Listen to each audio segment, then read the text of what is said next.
Chapter 4, Meetings with the Self. We can translate our responses. We have an ability to correctly identify our responses and translate them, if needed, to a diverse expressive modality. When our responses represent rigid fragments, they are not adaptable and are hard to express. Our goal is to identify the response that we are ready to express. The responses, which are the rigid type, are not easy to identify. To facilitate identification, we perhaps need to translate them to a more flexible modality. The rigidity and flexibility of responses may possibly be on an oral, visual, or kinesthetic expressive modality. Our psyches do not consciously set apart the modalities by the level of their rigidity, but because we express them verbally. It is very important to identify our rigid and flexible modalities because they determine special psyche organizations.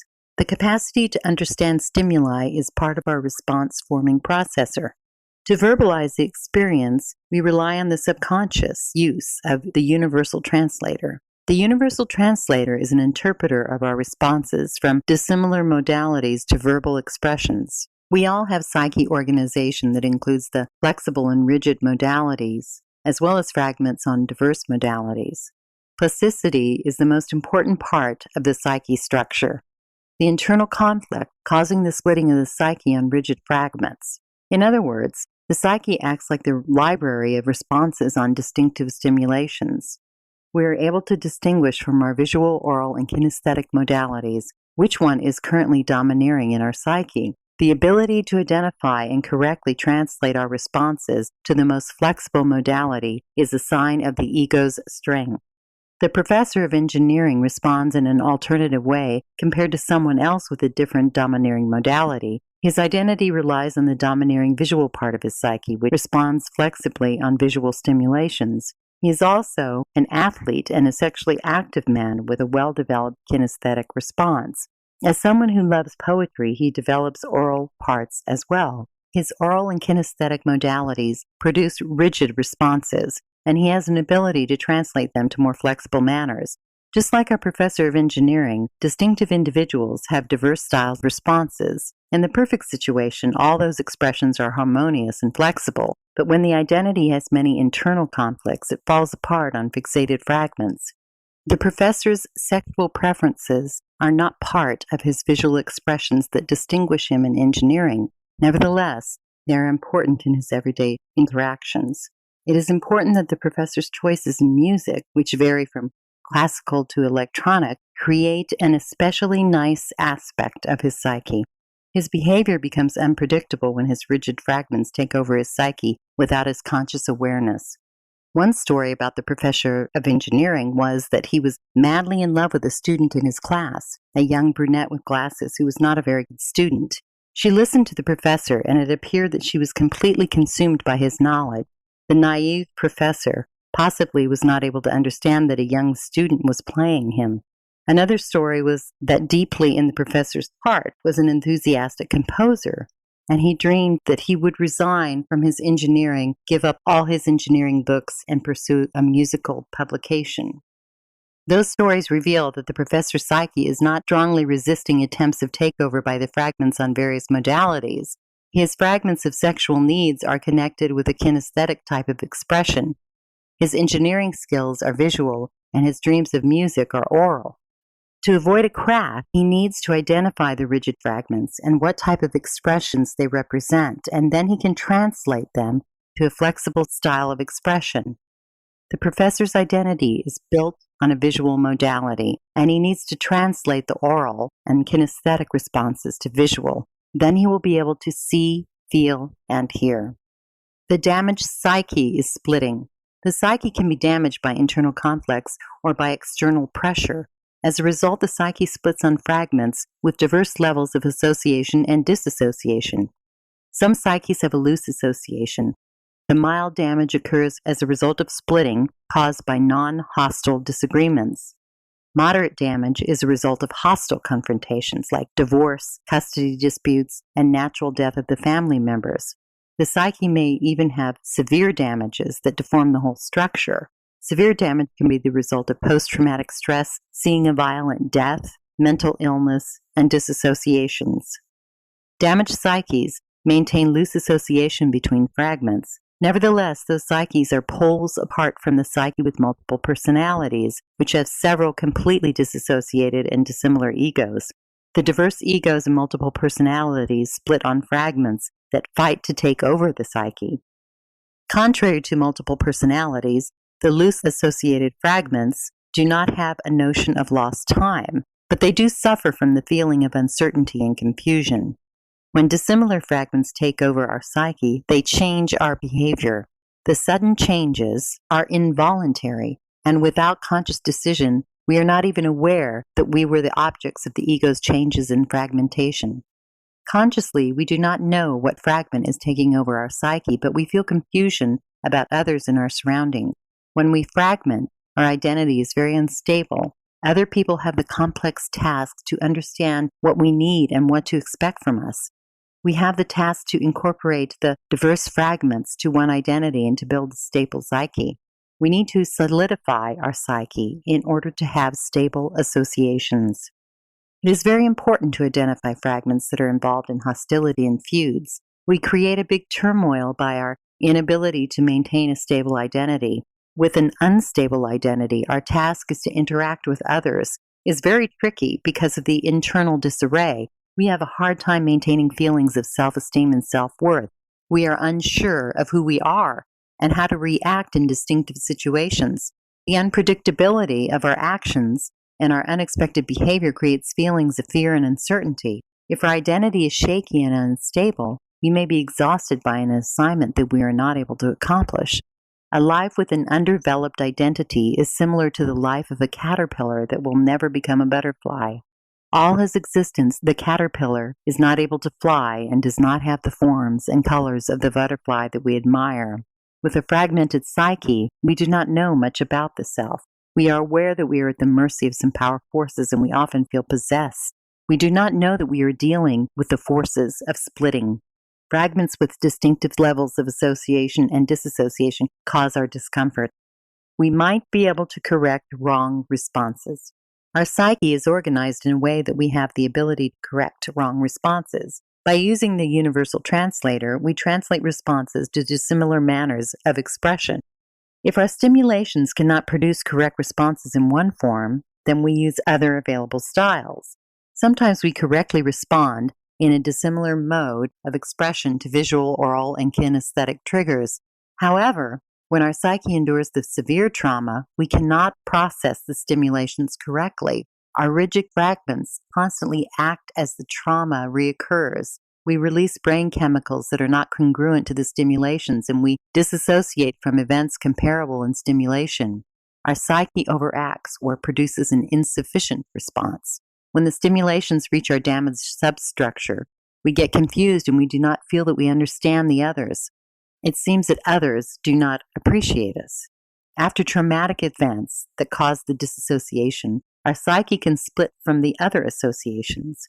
Our fragments resemble a damaged music record which goes in a circle, plays only one tune, and is not capable of continuing with the rest of the song. Our damaged fragments have limitations and cannot process stimulation in a flexible way, producing only fear and anger responses. Because the process is on a subconscious level, we are not in control of our psyche. In reality, our responses depend on the release of the brain chemicals, which are produced and released in diverse areas of our brain. The interactions of the chemicals are on the physiological level. The dissimilar mixture of our brain chemicals creates rigid and flexible fragments. If we had a cookbook that describes the release of brain chemicals, then we would have the measurements of the fixated and flexible ingredients in our brain.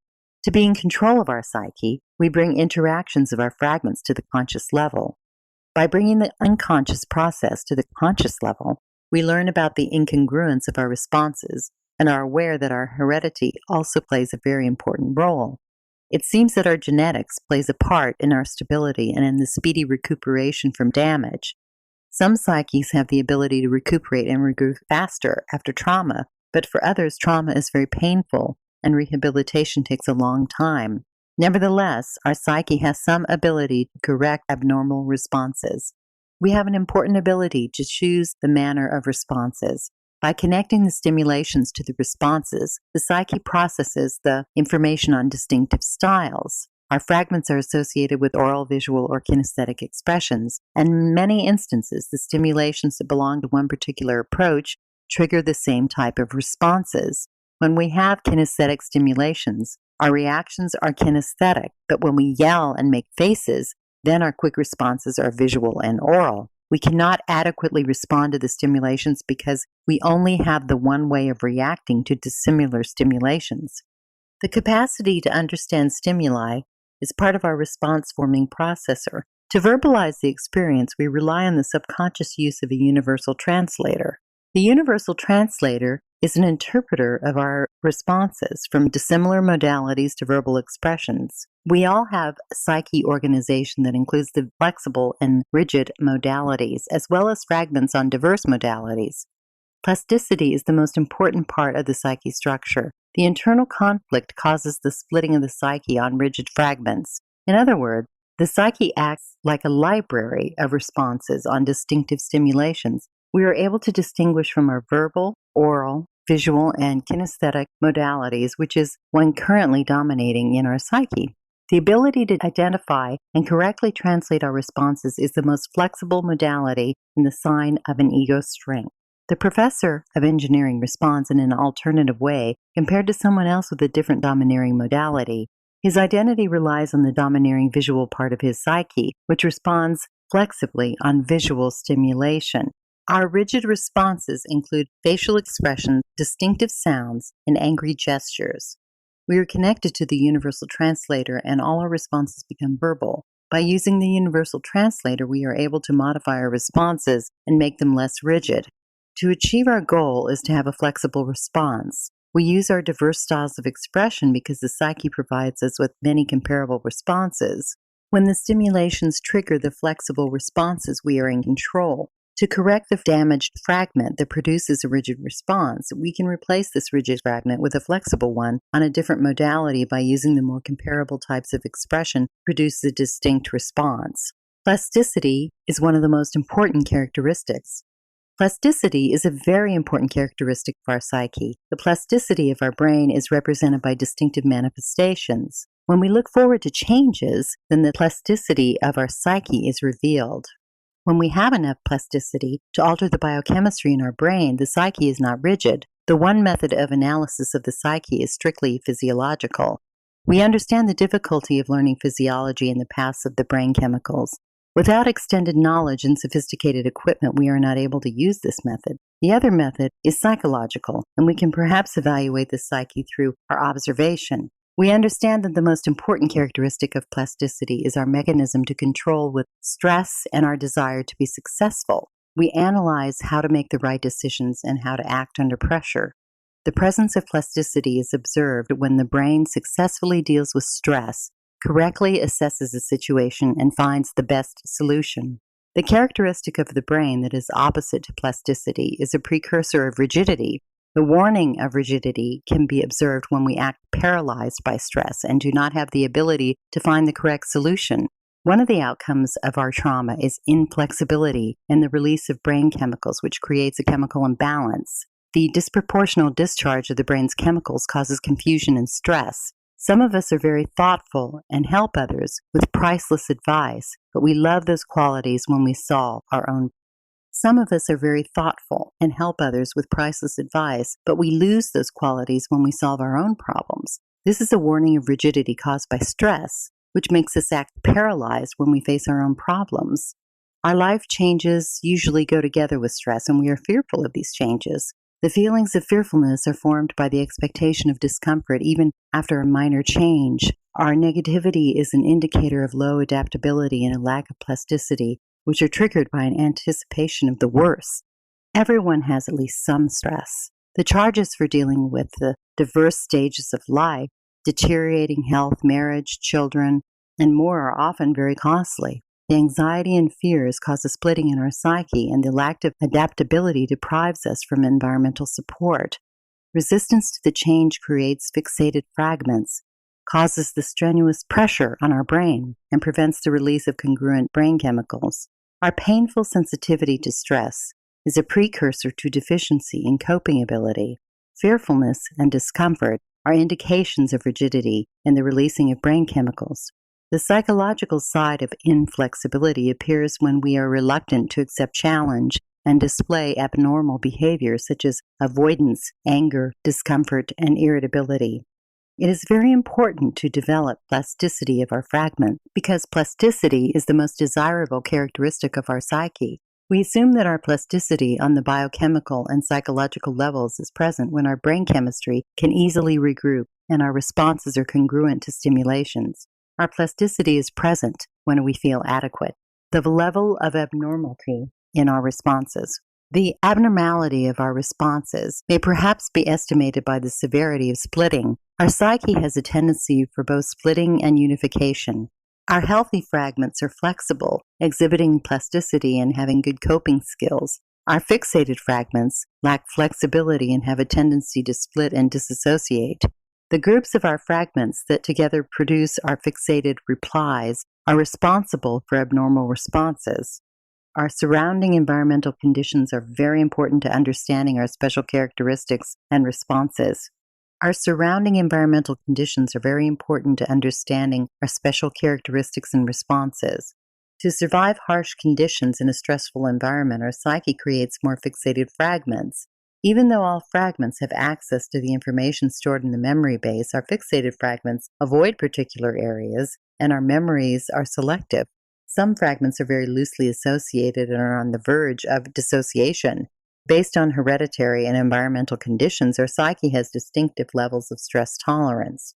Our disassociated psyche has an inclination towards splitting. Extreme stress can cause complete disassociation in the psyche. The detached psyche constructs the new structure from the collection of disassociated fragments, creating its own completely new memory base. Because it does not have any access to the original memory base, it compensates for the lack of information by fabricating dissimilar memory data and creating false memory.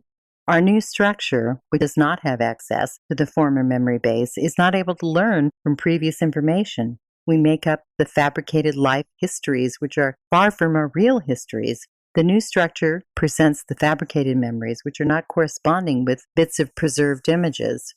The new memory contains fictitious information about our life, including age, marital status, and information about parents and children. Our fabrication is a symptom of the disassociated constructs. The damages exhibit the self in our abnormal responses. Because of the harsh environment, our psyche develops a new organizational structure which splits from the existing construction. If our new organizational structure passes the test of reality, then our new construct becomes independent. Sometimes our dissimilar structures are aware of others, and by competing for dominance, they are hostile to the others. They insist that they are using real information, but they use fabricated data and have false memories. In people with multiple personalities, the brain produces a unique cocktail of chemicals for atypical structures and creates new files for memory data. Access to the independent memory base is closed or restricted. Our level of disassociation is an indication of the severity of the damage. Our responses rely on information. Our responses rely on our ability to properly receive and translate information. Because of incorrect translations, we get inadequate reactions, and others judge us by our replies. To be valued, we need to be sure that the stimulations translate correctly and that we generate the appropriate responses. By our level of congruency between stimulations and responses, we have been graded for smartness and geniality. Unfortunately, we do not consciously know what triggered the abnormal responses. We also are not aware of the consequences when the stimulations translate in an abnormal way. Until we get into big trouble, we do not even concern ourselves with what went wrong with our responses and why others got offended. We do not know that our interpretation of stimulation might perhaps be affected by chemical imbalance, heredity, environment, faulty parenting, and psychological and organic damage. Our ability to translate received information also depends on our traditions and backgrounds. We wonder why we are always wrong and why our replies are not congruent. If supplied with faulty translation, even a brilliant mind cannot arrive at the correct response. When we do not produce an accurate response, we feel bewildered and are uncertain about our abilities and experience a feeling of helplessness. We get confused and are not certain that we will ever be able to arrive at the correct response. The whole stability of our identity depends on the correctness of translating stimulations. Because we produce abnormal responses, others will avoid us, although we don't understand why. There are diverse reasons why we generate wrong responses. We feel the most pain when our process is correct, but for some reason the stimulation is wrongly submitted. Sometimes the stimulations are damaged on intake by our perception apparatus, so already deformed stimulations are presented for translation. Our identity depends on the individual manner of the receiving and translating of the information. Depending on the approach, our psyche is divided into several groups, where each group organizes matching fragments. The comparable responses may perhaps be on diverse manners of expression, which includes visual, oral, tactile, kinesthetic, olfactory, and mixed senses. Each style triggers the release of diverse brain chemicals. Each group of fragments has unique areas in the brain for processing similar information and producing similar responses. After receiving the psychological trauma, we realize that the environment does not support our desire for unity, and our psyche falls apart and restructures the previous organizational arrangements, creating new dominant areas. Because the previous method of receiving and translating the information brought enormous stress, a victim might avoid common ways of processing information. The victim's responses now rely on uncommon ways of receiving and decoding information. When our responses change, we need to understand these new changes. If the previous identity was built on visual responses and we gathered information through visual stimulations, then we face a disastrous situation. Our new identity may decide to abandon visual processing and focus on the oral and kinesthetic. A woman prior to a date rape attack may have wanted to impress handsome men, but after being attacked, she is no longer interested in visual stimulation and she does not use tight clothes to impress her dates anymore. Now, the victim is firm in visual responses and relies more on the processing of oral stimulations for detecting expressions of compassion and tenderness instead of good looks. She observes the kinesthetic manner of the man, detecting by his posture if he has a criminal intent, and she also keeps her feelings in control. Because our identity is based on our responses to stimulation, we bring unconscious processes to our conscious level. When we deal with incoming information and our formation of a response is on a subconscious level, we are not capable of changing our way of processing information. To avoid overreaction, underreaction, and confusion, we bring information to the conscious level. We are in control when we knowingly evaluate and translate stimulation, consciously choosing our responses. An opportunity to grow is essential. An opportunity for growth is essential for the development of the psyche. Establishing our identity is not a finite process and continues our entire life. In old age, we are supposed to be more comfortable with our past and our old sufferings, and we expect to have peace with our internal demons. And when we talk about a maturity, we assume that near the end of our life, we will get wiser and softer. The need for dialogue and unification is stronger as we age because we come closer to the time when we are ready to unify with the eternity. In old age, we intuitively look for real meetings with loved ones. In many instances during our life, we failed the complex assignment to meet our loves. Perhaps the meeting with a loved one occurred when the loved one was very sick, or perhaps could not be an equal participant. In many instances, we really meet famous artists and scientists only after their death. They could not benefit from our recognition. Only if we are fortunate do we get real meetings with loved ones during our active life. If we grow up with a unified psyche, the splitting forces are not able to prevent our real meetings. Nourishing the formation of the psyche is associated with developing plasticity of our fragments with the atmosphere of real meetings and dialogues. Our healthy psyche successfully resists splitting and strives for unification. When our psyche is in the process of unification, then we have an opportunity to develop a solid identity. The opportunities for growth create congruency in the release of the brain's chemistry. Our fragments are the representation of released brain chemicals. When the combination of the released brain chemicals is congruent to stimulations, we respond according to the intensity of the stimulation. Our flexible responses can match the stimulations. The process of unifying our psyche is not an unvarying one. Our psyches also are under constant attack of forces of splitting. The fragments with fixated and suppressive responses put pressure on our psyche to stop unification and to split. The splitting can limit our opportunity for growth or may entirely block our maturation. The lack of opportunities and stresses, life in oppression, and heredity aspects can cause fixated fragments to develop. Fixated fragments conflict with and sabotage self-growth. Flexible fragments are responsible for building the atmosphere of unification and maturation. To avoid conflicts between the fragments, we can identify similar fragments on uncommon forms of expression.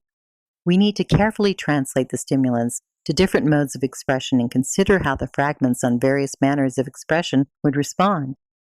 Depending on our needs, we can utilize both the fixated and flexible fragments. We can transfer the response from a visual fragment to oral, kinesthetic, or olfactory, and vice versa. We create the atmosphere of meeting and dialogue between our fragments and all available styles of expression, building a background of internal peace, and our identity becomes more solid during real meetings and dialogue. We have an opportunity for unification and feel good about the self and the environment around us.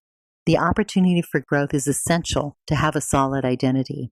Flexible responses are the solid parts of our psyche and keep the psyche unified.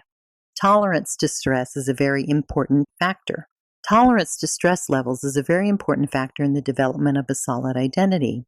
Without tolerance, our identity can easily split apart. The tolerance level is an indicator of our endurance and the presence of flexible fragments. If stress gets stronger, our psyche can give up and our system cracks down in this situation when the stress level gets over the maximum tolerance. When our psyche falls apart, our identity shatters. Our psyche needs to survive, and it creates fixated fragments, which are narrow in their responses. The fixated fragments are loosely attached and display the limitation of our functions, having only survival as its goal.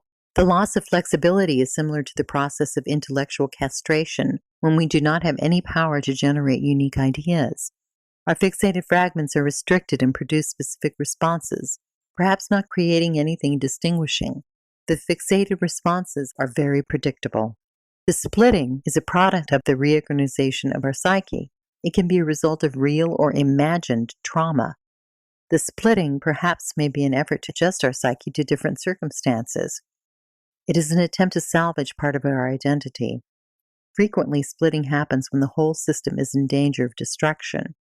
Our psyche can split to preserve our identity from complete obliteration. In a harsh environment, our identity is falling apart. Because of splitting, the psyche leaves intact a few fragments as part of the crushed identity. In other instances, the reorganization by splitting is an effort to break away from our old patterns, which are unhealthy and unproductive. The splitting actions can be very dangerous. Sometimes they are similar to hitting a fly on glass with a metal hammer. The damage from breaking the window is not compatible with the victory of chasing the fly away. We use less damaging tactics to avoid splitting and get stronger, acquiring the desired skills and changing unhealthy habits. Instead of splitting, we have a dialogue and unify with the existing fragments, creating new responses. We alter the psyche without any danger to the existing system. This approach of rearranging our fragments requires some tolerance to unwanted responses. When facing unwanted responses, many psyches exhibit signs of prejudice and narrow-mindedness, which are prerequisites for splitting. However, tolerance as a response may perhaps be built through meetings and dialogue. Without tolerance, our psyche is always on the verge of splitting and encounters stumbling blocks in developing a solid identity. By using tolerance, we stop splitting forces and create a durable identity. The fragmented identity represents the brain's imbalance. A fragmented identity is representation of the imbalance of the brain's chemistry. We display this manifestation of chemistry imbalance by our incongruent reactions to ordinary stimulation. When we are stressed, we produce more fixated fragments and lose the flexibility of our responses. The fixated fragments produce similar repetitive responses on dissimilar life events. When our psyche falls apart, then our identity breaks into fixated fragments, and as a result, Some fragments still are strongly connected and others are loosely associated. The tight fragments represent our identity, but others are disassociated. The wholeness of our identity is closely related to the level of fragmentation and the degree of association between our fragments. When we have a fragmented identity, we repetitively display fixated fragments, and our reactions are easy to predict. In bipolar disorder, the fixated fragments with the opposite responses take over the psyche. Those fragments feud and function in opposition to each other. The actions of our fragments are similar in a new administration that becomes to the power after the revolution and does everything to reverse previous rulings. The fragments in bipolar disorder take over the psyche and the sequential order and produce predictable extreme polarities in responses. Our fragments move by sequential order to become dominating and can be associated with a special time and schedule, though the sequence of the order may be constant or random. Understanding the bipolar process is important to figuring out all forces that are pushing our fragments to becoming domineering. Some changes affect our psyche by particular sequences, which perhaps may be time, magnetic compositions in the atmosphere, or even a variety of other prompts. The change in our mood comes together with changes in our perception and attitude. The disparity is so sudden that we become dissimilar even though we have the same memories and the same habits. We also modify our interpretation of the past, present, and future life events. The change of our responses is also observed when we suffer from borderline personality disorder. As borderlines, we can experience gloominess to produce stable responses. When we have mood changes, we change our attitude towards others, which becomes evident from our responses. With borderline disorder and cyclothymiac, we have the complexity to identify sequences of behavior and triggers of mood swings. The sequences and triggers are not as evident and predictable as in bipolar disorder. They become explicable when our domineering fragments change and our confused psyche can display loose associations. With loose associations, the fixated fragments can take over our entire psyche. Our psyche exhibits reactions that are complicated to predict, and we suddenly display unprovoked anger, hostility, suicidal feelings, and even self-mutilation. Our complete disassociation from the previous organization becomes evident when some of our fragments arrange in a new independent structure that does not contain many shared memories with the preceding one.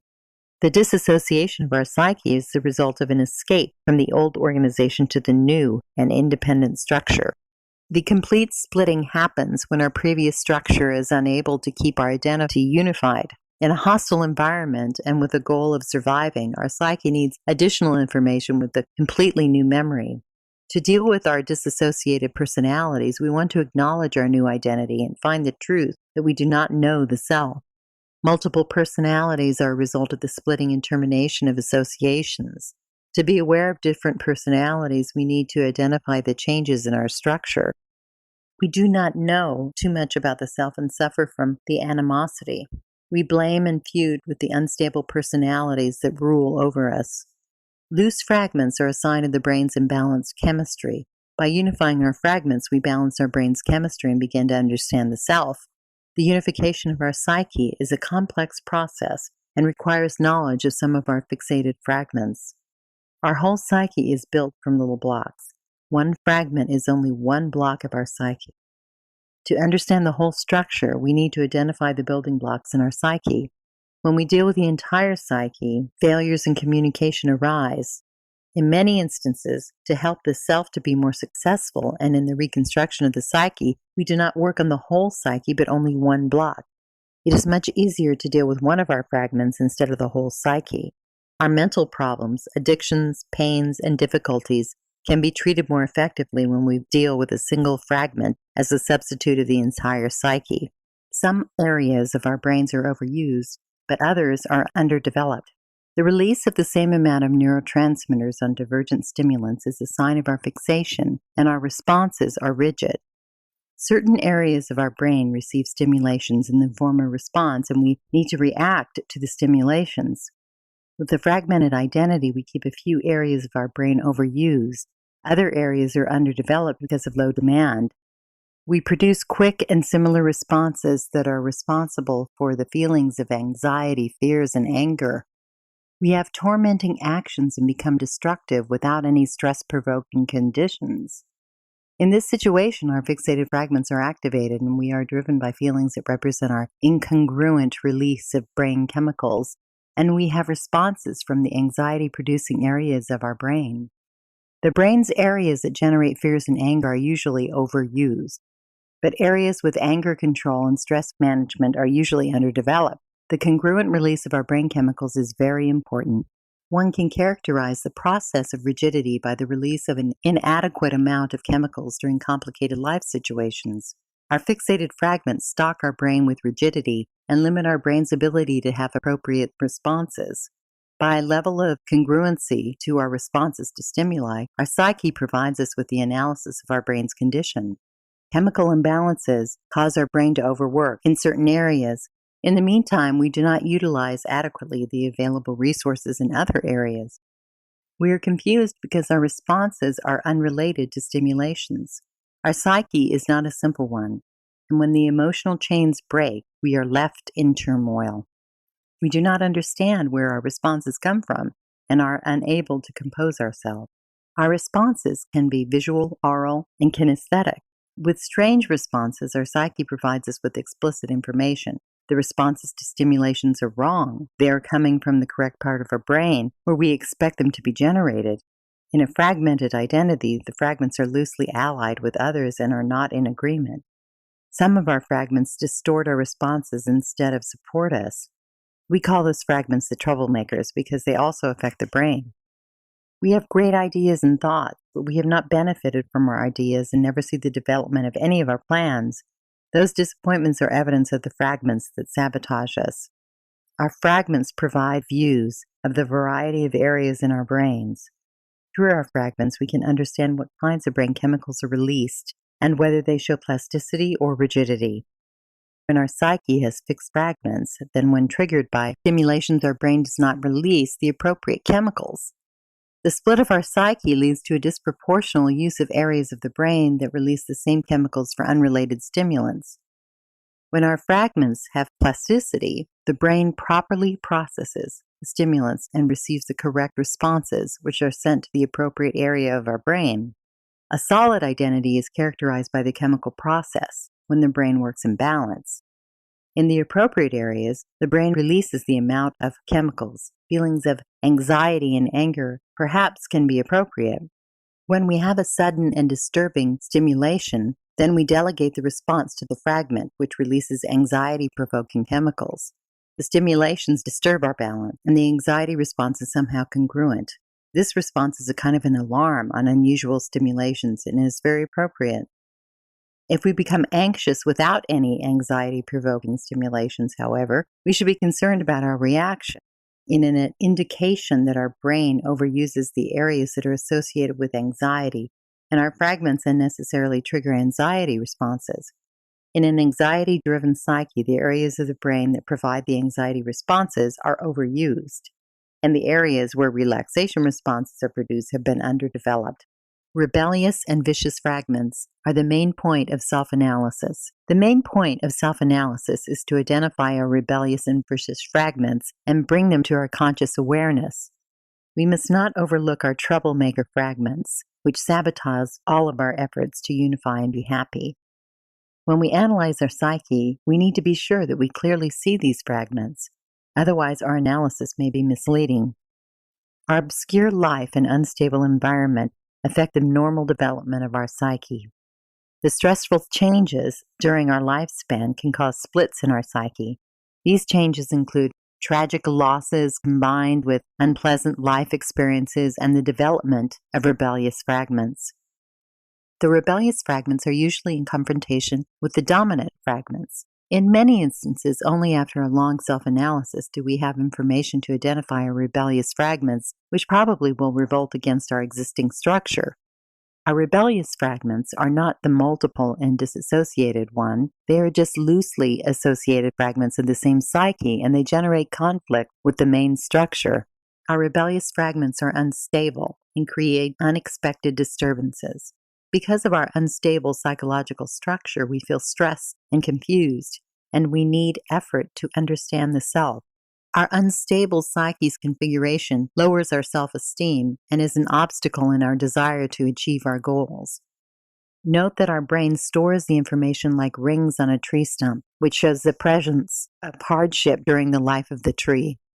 The fragments that correspond to stressful times take over our psyche and become our dominant fragments.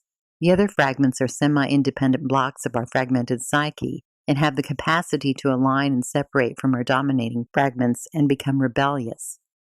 Depending on our ability to process information and communicate the right messages, either we are in agreement or our life is in turmoil. In pathological psyches, the domineering fragment represents the abnormal responses of anger, paranoia, or delusion. In the meantime, the dysfunctional fragment skillfully manipulates the other fragments with threats and intimidations, and it builds a deranged identity. In this situation, the rebellious fragment can be helpful by fighting the viciousness of a dominant configuration. There are instances when an insane fragment makes reasonable decisions. Because the rebellious parts, our unstable identity generates the appropriate responses. To our surroundings, our abnormality may be very confusing. Our rebellious fragments fight the dominant nature, structure, and help the psyche to have appropriate responses. However, there are times when the rebellious fragment sabotages the appropriate responses. The key point of self-analysis is to recognize the troublemakers, the unruly or brutal fragments, and to transfer them to the conscious. Several of our fragments probably are in agreement. They're well integrated and solid, but others can be in confrontation and be splitting. With few exceptions, our identity is maintained by the domineering parts of our psyche. Our domineering fragments are the mirror that projects our identity to outsiders. With appropriate forms of communication, we can present a cohesive identity.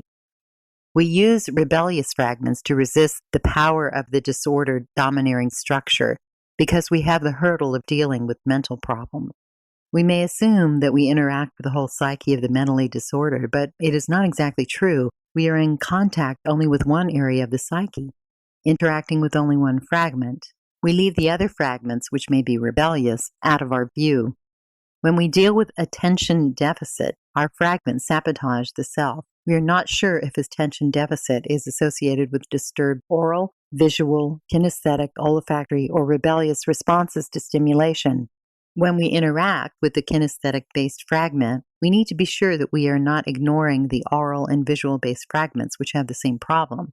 It is important that we are aware of our rebellious fragments because they may use our inattentiveness to fight the dominant fragments. Only the identification of kinesthetic fragments, together with the oral, visual, and rebellious, may bring to conscious awareness the full picture of the mental disorder. Releasing a variety of chemicals. The diverse regions of our brain produce variations in chemicals. Behind the fragments are the numerous areas of the brain, like a factory, produce the brain's chemicals and mix them in a variety of combinations. The response to stimulation is affected by the amounts and the ingredients of our brain chemicals. When our responses are driven by anxiety and interpret all stimuli as anxiety-provoking, the brain uses chemicals that align with our kinesthetic sensors.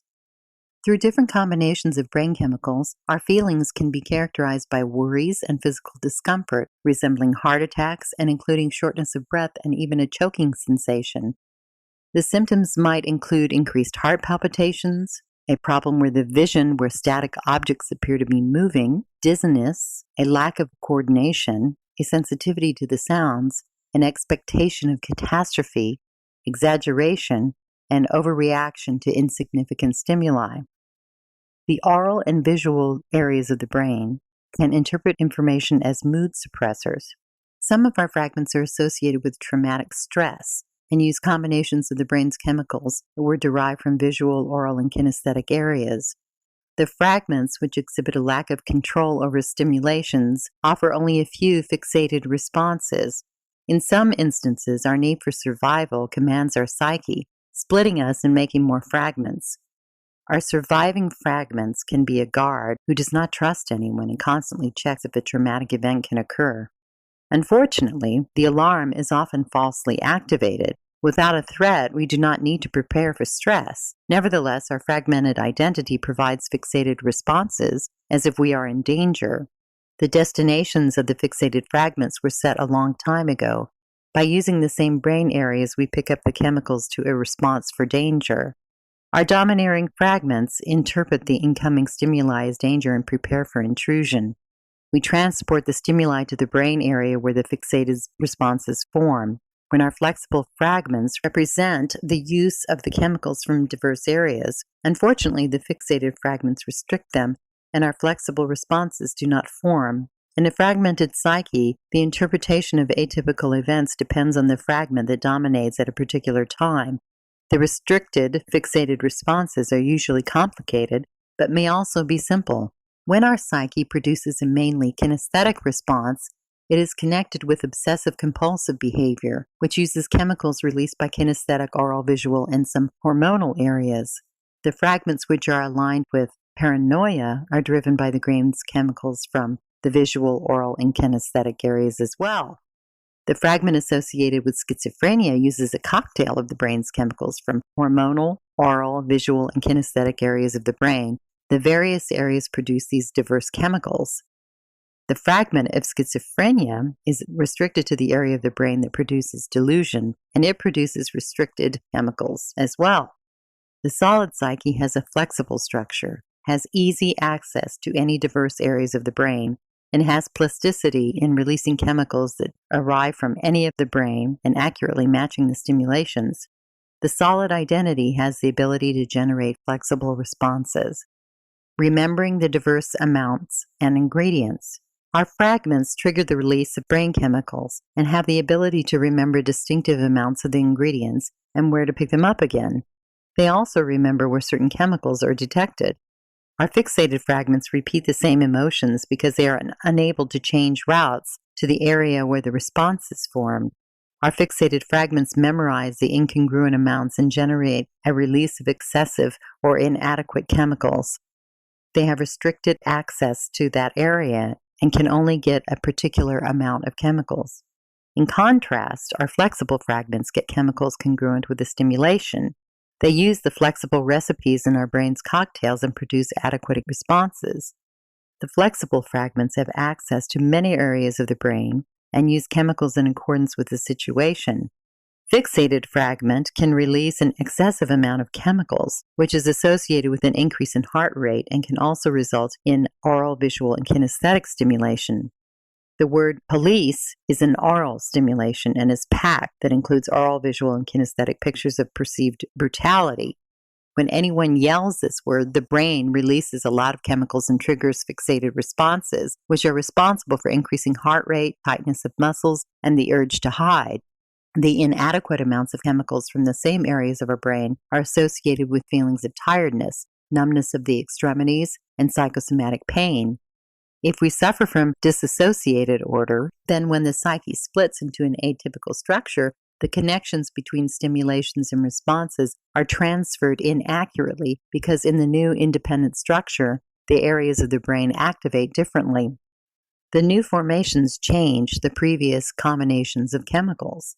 Fragments from the new structures create new cocktails, which produce unusual feelings and thoughts. Even when they access the same areas of oral, visual, and kinesthetic processors, they release various combinations of chemicals. In the range of structures, the fragments learn to respond to the same stimuli with new emotions. They use new amounts in combinations, and we have new responses to the situation. Our new formation may have a fixated or flexible release of brain chemicals. The particular combination of brain chemicals. Our reaction to stimulation corresponds to a particular combination of brain chemicals. We create a fragment when the combination of chemicals corresponds to a particular type of response. When our identity is fragmented, we are overwhelmed with emotions that are incongruent with the stimulation. Our brain releases a combination with an excessive or inadequate amount of chemicals. Behind our reaction is a domineering fragment that monitors the release of specific combinations of chemicals. Our psyche remembers how many chemicals were released during the painful stimulation. After the trauma, even when it is not needed, our fragments continue to provide traumatic responses for other events that are completely unrelated to the trauma. The process is similar to the sudden activation of an alarm system without an intruder. In our psyche, we also have fragments that trigger unneeded responses, like the false alarm does. We may proceed in the same way as we deal with the falsely activated security. We shut down the alarm and reprogram the security system. By reversing our fragments trend from splitting to unification, we can change our responses. Our fragments are activated by fixated combinations of brain chemicals, but they become more flexible after intervention. Our goal is to recalibrate our psyche and shut down this false alarm. When we are not changing our responses, our psyche is possibly stocked with fragments and we have a false alarm. Our fixated fragments create the struggle and released fixated combinations of chemicals. Those settled combinations get released again and again until we need to move away from the area affected by the trauma. The fixated fragments are rigid and remember the distinctive combinations of brain chemicals. In contrast, the flexible fragments can adjust the combinations according to the current stimulation, creating different modes of expression. When an area of the brain is in a dissimilar form of expression and produces congruent responses, then it is probably not affected by a traumatic event. Those flexible responses can be activated by the oral, visual, or kinesthetic stimulations. We search our psyche for flexible fragments that produce chemicals congruent with stipulation. We translate the incoming stimulations to our ineffective ways of expression and release the brain's chemicals that match the situation. The goal of solidifying our identity. The goal of solidifying our identity is the same as achieving chemical balance in our brain. The process is based on the concept of the unification of our fragments, and the combinations of the brain chemicals are the driving force behind our feelings and emotions. Because we cannot yet permanently change our psyche's organization just by prescribing medication, we must change the damaged system with the psychological means. In dealing with fragments instead of the brain's chemicals, we can slightly touch the physiological base and the whole chemical system and introduce the more simple explanation of the chemical imbalance. We are not ready to discuss the complicated physiological specifics because it gets very complicated to list the chemicals involved in each response. We deal with physiological processes through psychological analysis and identify what caused the fragmentation and how we use our intelligence in this process of solidifying our psyche. By using psychological interventions, we give the psyche the opportunity to use our insides to organize the self. We change the regulatory system. In our view, the brain is a combination of many fragments. We do not deal with our brain as a monolithic structure. We deal only with the brain's little parts. Instead of direct control by chemicals, we introduce the feedback approach from various areas of the brain. In this approach, we promote change from within. Hopefully, by working with psychological means, we alter the chemical combinations and achieve adjustment in the chemical processes. By reorganizing our fragments, the psyche changes the unwanted and destructive patterns. The fragments are the psychological representation of the physiological processes, and by bringing the chemical processing to the conscious level through the process of fragmentation, we get conscious control of the release of brain chemicals. We can achieve the desired chemical balance by using psychological interventions and by analyzing the relationships between the fragments, which lets us become aware of the appropriateness of our responses. Our goal is to build a solid identity and achieve chemical balance. When the psyche is solid, we act properly to any stimulation, and the brain releases chemicals appropriate to the event. The solid structure of the psyche depends on the chemical processes in distinctive areas of the brain that provide us with the congruent responses. It is similar to the construction of a building where all areas of construction are very important. If built correctly, they are the complete representation of the design. Our responses are products of the brain's stimulations and are not as visible as a construction site. When our identity is fragmented, the chemical structure of the psyche is unstable and displays the lack of interaction between loosely associated fragments. By encouraging interaction, we unify the fragmented psyche and correct inappropriate responses. When the fragments are properly identified and develop a common goal, then the interactions start. By unifying the various fragments in the solid entity, we achieve a balance of brain chemistry. The psyche and computers. The psyche's organization of responses is similar to a computer program. The stimulants follow the already established routes, reaching the area of our brain where responses are formed. Another way of presenting our responses is through combinations of chemicals. Our brain remembers the types of chemicals in the combinations and knows how much can be released for the particular stimulations. It uses the already created database and retrieves the necessary information before combining the existing information with incoming stimulation. The brain calculates the needed amounts of the chemicals, releases them, groups them together in combinations, and stores updated information in the memory. When our chemistry is well balanced, stimulations do not have any strangeness and find the needed area where our brain produces and puts together the appropriate combinations of chemicals. In our psyche, we have a cookbook of the recipes, including the flexible and fixated combinations. Psychology helps to deal with the physiology. The knowledge of the brain's chemistry requires a broad knowledge of physiology. We substitute extensive physiological knowledge with the analysis of fragments. The physiology of the brain is compared with the machine language in computers, but fragmentation is like a high-level computer language, which does not require the knowledge of machinery and uses common languages. Instead of physiology, we use self-analysis and the theory of fragmentation to unify our fragments.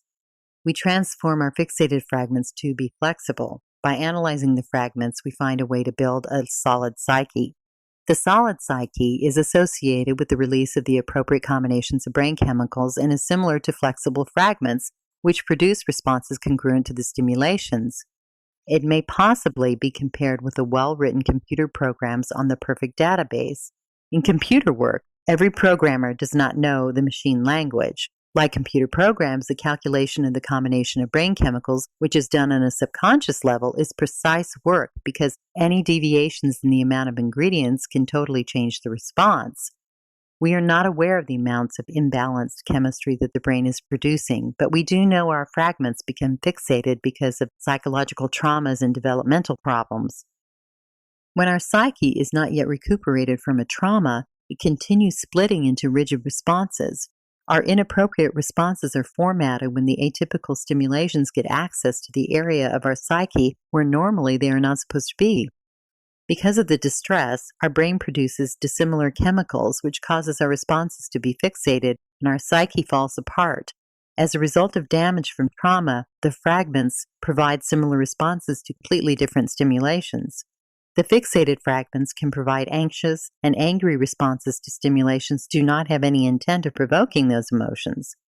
There are symptoms of the fixated fragmentation in the form of flashbacks, tightness, fearfulness, as well as excessive reaction to noise, unpleasant feelings, and anger.